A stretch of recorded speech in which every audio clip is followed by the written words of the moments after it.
not easy to get down either, and not as young as I used to be, as you can see. I used to be able to do all sorts of things. You're young, you're vibrant, you have that sort of pep in your step. It reminds me of a conversation I was having with one of my good friends, Orville.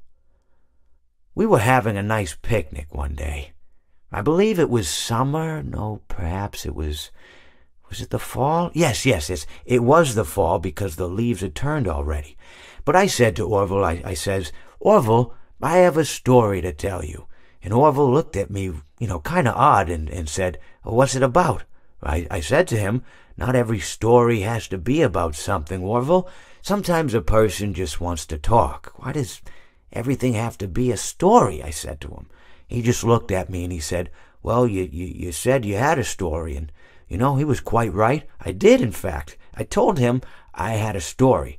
I suppose if a person just wants to talk, then it's best to not announce that you're telling a story. Telling a story does come with its own pressures and expectations, I suppose.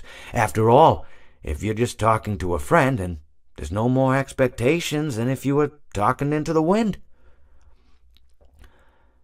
Words by themselves aren't expected to carry, aren't expected to stick. But if you announce you're telling a story, well then, there'd better be a point to it all, No one wants to sit and listen to someone ramble on and on and on with absolutely no end in sight. So, it's good to be mindful that when you tell someone that you're about to tell a story, that you have something to say. Telling someone that you're going to tell them a story is tantamount to asking them to stop what they're doing and pay attention. You're basically saying, hey, buddy, stop everything. Stop what you're thinking. I have a solution to everything. And, well, I didn't really have any story to tell. In hindsight, I probably just misspoke when I said that I had a story. I think it would have just been better to tell Orville that I wanted to tell him something rather than tell him that I had a story. But even then it might have put too much importance on the whole thing.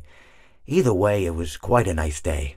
I remember that we were drinking tea. Well, it seems that your journey has ended. Very sorry about that. It was always going to end this way, of course. If it weren't by me, it would have just been by some other, terrible thing. Just, you could not imagine how terrible it would be. Just, I get scared thinking about it. I'm glad it's not me. It reminds me of a time I was speaking to my good friend Orville. We were sitting on a park bench watching the pigeons. I was on the left, he was on the... Oh, wait, was I on the right or left? Anyways, it doesn't matter. We were sitting on there watching the pigeons. And I said to Orville, friend, those birds are frozen. And he kind of looked at me like I lost my mind. But I reminded him that it was winter, and often birds will sit in a tree until they freeze. And then they sort of fall to the ground until the sun warms up and they can...